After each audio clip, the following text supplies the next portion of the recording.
Hey everyone, my name is Robbie Amunds. I'm the Director of Student Ministries here at Dothan First United Methodist. And this morning our good word is going to be screen time. We're talking about screen time.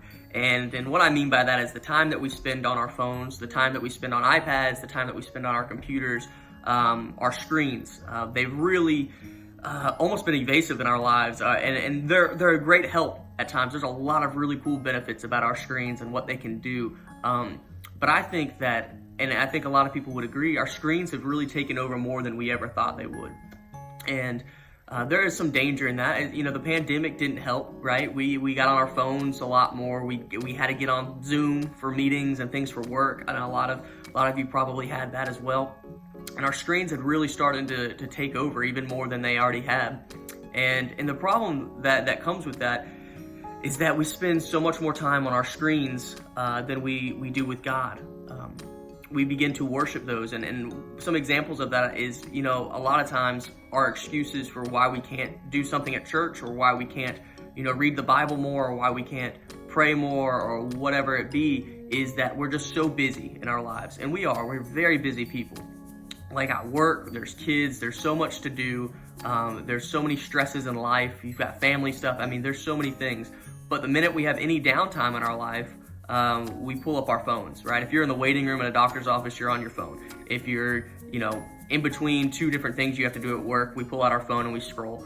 Our phone and our computers and everything, any downtime at all, we give to our screens, where we could be giving at least some of that downtime to God. But it's not as convenient to us, right? Our screens are where we want to be. Our screens help us make sure we don't miss out on anything, right? Our screens are just addicting. It makes us not have to think about anything for a while. And then that's where we get into our issue. Any downtime we have, we give to our screens instead of giving it to God.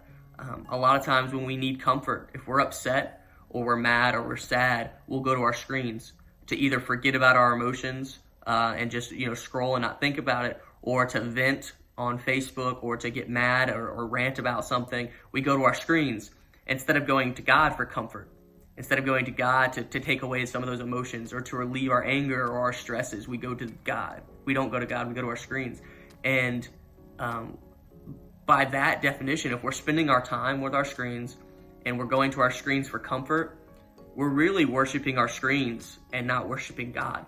This is something we've been talking about in youth recently, and a lot of youth deal with it, but I don't think it's just a youth problem anymore. I think it's an everybody problem, because our phone, it's not the problem that we have access to our screens 24 hours. It's the problem that our screens have access to us, and they're always drawing us back in, whether it's a text message or an email from work or just notifications, those little red bubbles you get by your icon saying, hey, there's somebody or a notification you got to open up.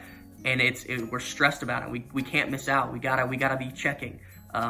You know, the pandemic helped condition us with everything that's been going on and how much we're on our screens. So I want to challenge you, you know, in Romans 12 it says, do not be conformed by the pattern of this world, but be transformed by the renewal of your mind in Christ Jesus. Let's not be conformed by our screens. Let's not be conformed by what everybody else is doing, where we consistently on our screens, and we go to our screens for comfort and for answers and for just anytime we have downtime. Let's let God use that time to transform us. Our screens can deceive us. Our screens can show us things that aren't true. Our screens could mislead us, but God won't do that.